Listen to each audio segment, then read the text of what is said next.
Alhamdulillahis-salam wassalatu wassalamu ala sayyidina Muhammadin khairil anam wa ala alihi wa ashabihi wa man tabi'ahum bihsan hatta ila daris salam, amma ba'. Ahibail kiram rahimani wa rahimakumullah. Kita bersyukur dengan ucapan alhamdulillah, bersalawat ucapan Allahumma salli ala sayyidina Muhammad wa ala ali sayyidina Muhammad. Bapak Ibu jamaah qablal juhur Masjid Jami'atul Zahidin yang dimuliakan oleh Allah Subhanahu wa taala. Siapakah orang-orang yang berbahagia menurut para ulama? Maka kata mereka para ulama, orang yang berbahagia, orang yang senang sebenarnya pada hakikatnya kata para ulama, sebagaimana disebutkan dalam kitab Al-Munabbihat li isti'dadi li yaumil ma'ad. Kata wakilah dikatakan oleh para ulama, as'adun nas, orang yang paling bahagia, as'adun nas, orang yang paling layak dijadikan sebagai orang panutan dalam kebahagiaan adalah orang yang man lahu qalbun alimun, orang yang senantiasa punya hati, ya, tapi bukan sekedar dia punya hati, tapi alimun, sifatnya mengetahui bi annallaha subhanahu wa ta'ala, bahwa Allah subhanahu wa ta'ala ma'ahu, bersamanya, fi ayyi maudi'in kana, di mana saja dia berada. Jadi orang as'adun nas itu orang yang berbahagia, orang yang paling senang itu sebenarnya adalah orang yang mana hatinya mengetahui, alim hatinya. Mengetahui apa? Bi annallaha ta'ala, bahwa sesungguhnya dia tahu Allah itu besertanya. Sesuai dengan ayat Allah Subhanahu wa taala, wa huwa ma'akum aina ma kuntum. Fi ayyi maudi'in kana, di mana saja dia berada. Inilah sebenarnya orang yang paling berbahagia. Jadi ketika kita ini punya hati, tapi kita merasa yang bahasa tasawufnya menurut Imam Al-Ghazali adalah muraqabah. Senantiasa merasa diawasi oleh Allah, senantiasa bersama Allah. Maka beruntunglah manusia, mau dia pemimpin, mau dia ulama, khususnya orang beriman, kalau dia merasa bersama Allah. Kalau dia pemimpin, dia tidak akan zalim. Kalau dia ulama, dia tidak akan bermain-main dengan fatwa. Kalau dia orang beriman, dia akan senantiasa amanah dan lain sebagainya. Kenapa? Karena merasa diawasi oleh Allah. Yang kata Imam Al-Ghazali, mukmin yang paling berbahagia adalah pada hakikatnya adalah orang yang senantiasa merasa diawasi oleh Allah Subhanahu wa ta'ala. Maka dia tidak akan bermain, Bapak Ibu. Dia akan tidak memainkan dana yang ada, mau dana haji dan lain sebagainya. Dia tidak akan bermain. Kenapa? Karena merasa ma'allah, bersama Allah Subhanahu wa ta'ala. Nah, inilah orang yang paling as'adun nas, orang yang paling beruntung dan berbahagia. Yang kedua, kita bahas dulu sempat as'adun nas, diantaranya adalah wa badanun sabir, badan yang senantiasa sabar. Sabar bagaimana Ustaz? Alat ta'ati, dalam ketaatan. Ternyata Bapak Ibu kata para ulama, kita sabar dalam melaksanakan ibadah ini adalah berat. Kita sabar dalam ketaatan ternyata itu bukan hal yang mudah, berat. Kenapa? Karena kalau tak dipupuk, ditunjau dari iman yang kuat, maka akan kita rasakan lelah, capek dan lain sebagainya. Maka kita meminta kepada Allah, ya Allah, ya muqallibal qulub, sabbit qalbi ala dinik wa ala syariatik. Atau kita bermohon kepada Allah, Allahumma rzuqna istiqamah, istiqamata ala dinik wa ala syariati nabiyyik wa la tariqatil bayda wa ala aqidati ahli sunnati wal jamaah. Kita minta kepada Allah agar diberikan wa badanun sabir, badan yang dalam keadaan sabar. Baru yang ketiga, kita sebutkan dulu poin-poin daripada orang yang paling berbahagia. Kata para ulama, yang ketiga wa qanaah, dia punya sifat qanaah. Qanaah bagaimana? Warridha bi kismatillah, ridho dengan apa pemberian Allah, ma fil yak, apa yang ada di genggaman tangannya. Maksudnya apa? Karena dia tahu hakikat rezeki ini sudah ada porsinya, dia tetap berusaha, dia tak ada namanya ikhtiar, dia tetap bekerja, tapi dia tahu ya, apapun yang Allah berikan padanya dia syukuri, dia ridho kepada Allah. Inilah orang sebenarnya yang beruntung, yang layak disebut dengan orang yang paling berbahagia dari kalangan orang-orang beriman. Ini hadirin jamaah qabla zuhur yang dimulakan Allah Subhanahu wa taala. Maka kita disuruh Nabi, silahkan kau berbahagia. Mau kebahagiaan dunia dan akhirat sesuai dengan doa yang jarang ditinggalkan oleh baginda Nabi, itu Bapak Ibu hafal semua. Rabbana atina fid dunya hasanah wa fil akhirati hasanah wa qina azabannar. Islam tidak menyuruh kita ya, tidak mengambil kesenangan dunia. Nah, bahkan Nabi menganjurkan, bahkan Nabi menyebutkan, bahkan dalam hadis sahih Ibnu Hibban, begitu juga Al-Imam Al-Baihaqi dalam kitab Syu'abul Iman, ada kebahagiaan di dunia. Kalau kesenangan di dunia ada 4 disebutkan dalam hadis ini. Ya, dalam hadis Ibnu Hibban, apa kata Nabi? Arba'un minas sa'adah. Ada 4 kebahagiaan kita di dunia. Kalau kita miliki 4 ini, nah ini termasuklah orang yang paling senang dan bahagia. Siapa dia? Kalau kita Bapak Ibu punya, pertama punya memiliki al-mar'atus salihah, istri yang solehah. Ya, yang disebutkan memang payah ini Bapak Ibu. Ya, memang ini langka. Ibaratnya disebutkan oleh para ulama kal ghurabil abyad, seperti burung gagak yang warna putih. Ada dia, tapi susah untuk didapatkan. Nah, ini ibaratnya kalau level mar'atus solihah. Kenapa? Karena memang iza nazara ilaiha, kalau kita memandangnya saja kita sudah senang. Ya, wa iza ghaba anha, kalau kita ya, kalau kita nggak ada, dia bisa menjaga dirinya. Dia jaga harta kita, menyenangkan. Makanya al-mar'atus solihah. Makanya termasuk dia di antara perhiasan kata baginda Nabi sallallahu alaihi wasallam. Makanya seperti burung gagak. Yang tahu kita gagak itu warna hitam, tapi ada ternyata diperumpamakan majasnya seperti gagak warna putih. Ada dia, tapi sulit untuk dicari. Nah, ini Bapak Ibu yang dimuliakan Allah Subhanahu wa taala. Yang kami syukur. Makanya kata Nabi sallallahu alaihi wasallam dalam hadis Sunan Tirmizi, ketika turun ayat tentang emas dan perak, datang itu Umar bin Khattab bertanya kepada Nabi, "Ya Rasulullah, ya, apakah ada yang lebih mahal, yang lebih berharga daripada saya punya intan berlian emas dan perak?" Ada, kata Nabi.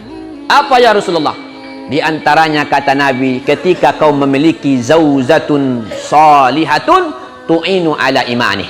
Ketika kau punya istri yang beriman kepada Allah, yang menolongmu dalam keimanan dan ketaatan. Nah, ini tentu adalah ya salah satu kebahagiaan kita hidup di dunia.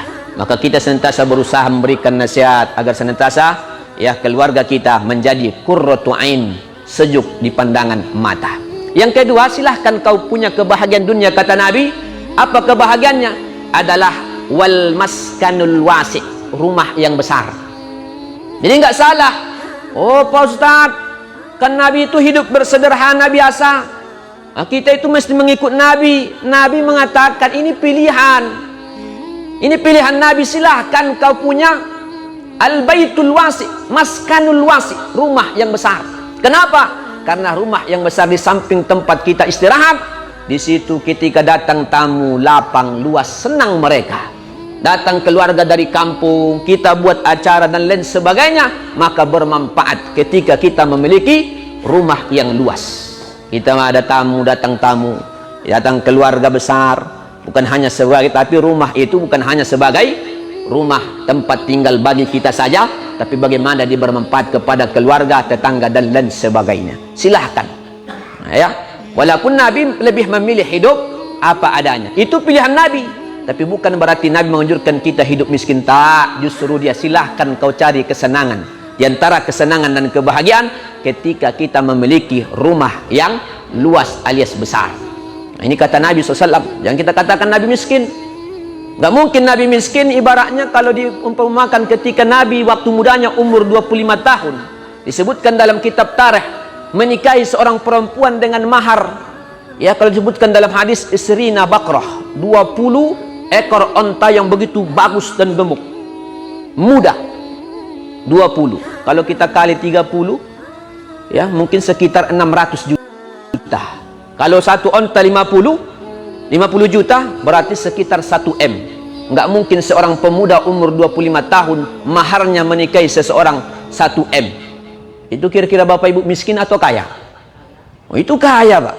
Ya, makanya kata Nabi, silahkan kau cari kebahagiaan kesenangan dunia. Di antaranya adalah ketika kita memiliki rumah yang besar. Nah, itu nggak apa-apa kata baginda Nabi. Yang ketiga, wa markabun hani, kendaraan yang mewah yang bagus.